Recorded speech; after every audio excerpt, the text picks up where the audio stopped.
Aquí sí pasa. A ver, ¿cómo se construye la paz? Pero no la de los grandes acuerdos, sino la del día a día, la que se vive en el corazón de un barrio. Hoy vamos a meternos en la historia de Usme Vive, un laboratorio de cultura y paz que nos muestra cómo una comunidad puede sanar sus propias heridas usando el arte, la memoria y, sobre todo, la unión entre generaciones.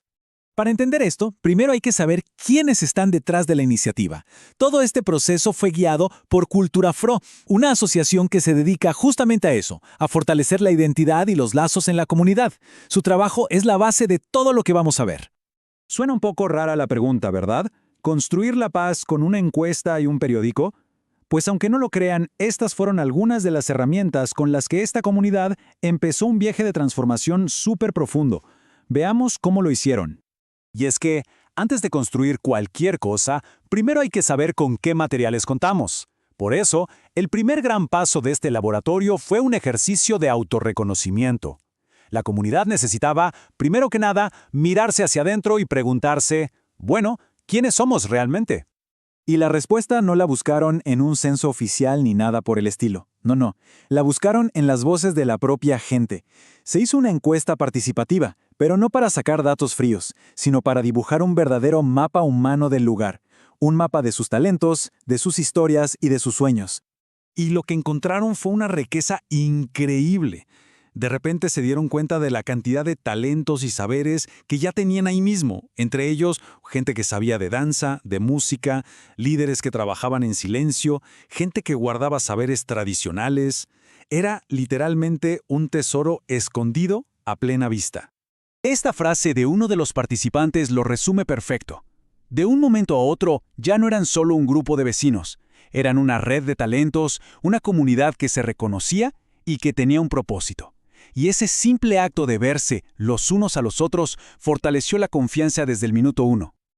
Ok, una vez que supieron quiénes eran, venía el siguiente reto: encontrar un lenguaje común. Se trataba de crear un espacio seguro donde todas las voces, sin importar la edad o la historia de cada quien, pudieran ser escuchadas de verdad. Y ojo, no fue una clase teórica ni un discurso, fue un círculo de la palabra. La pregunta fue muy directa. Para ustedes, ¿qué significa la dignidad, la libertad, el bienestar? Y las respuestas que empezaron a salir, comenzaron a mostrar las grietas profundas que la vida y el conflicto habían dejado en algunos. Aquí se vio un contraste generacional potentísimo. Mientras los adultos contaban historias duras, de derechos que les habían sido negados, de falta de oportunidades, de violencia, los niños y las niñas, en su mayoría, decían sentirse seguros y plenos. Era una dualidad que mostraba, por un lado, las heridas del pasado y por el otro, la tremenda esperanza del futuro. Después de nombrar esas realidades, el grupo transformó toda esa energía en creación. Tomaron algo tan común como el papel periódico, que al final guarda las huellas de nuestro día a día, y lo convirtieron en un lienzo. Un lienzo para plasmar sus emociones, sus dolores, pero también sus esperanzas. Pasemos ahora a la que fue, quizás, la fase más emotiva y profunda de todo el proceso. Aquí el laboratorio salió del salón comunal para meterse en un lugar sagrado, un lugar lleno de significado. Y la elección del lugar no fue para nada casual.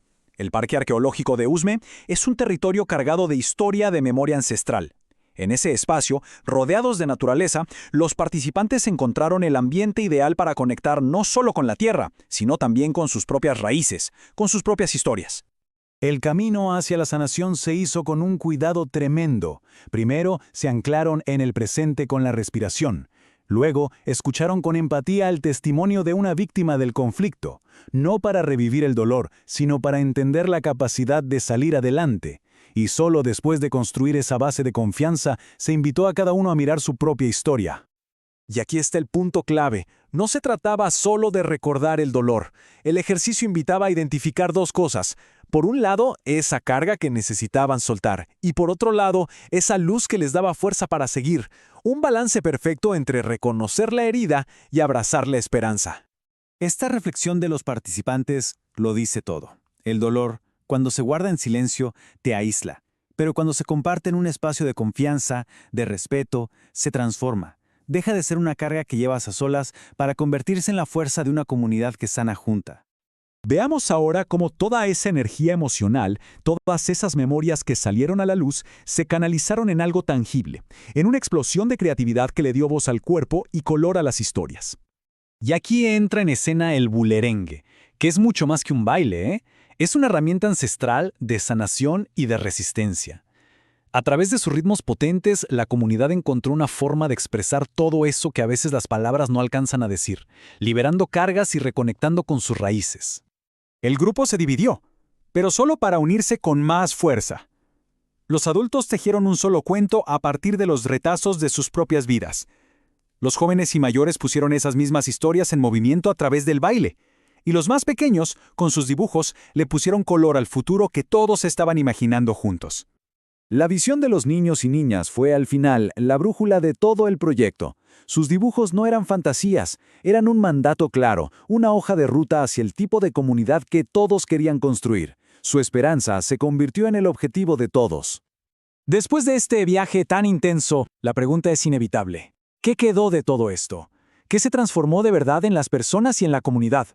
Pues el encuentro final fue justamente para eso, un círculo de reflexión para responder a esa pregunta. Y los resultados fueron profundos. La gente decía que ya no sentían el peso de sus historias en soledad, que habían perdido el miedo a ser vulnerables. Aprendieron a ver sus cicatrices no como una debilidad, sino como un símbolo de su fortaleza.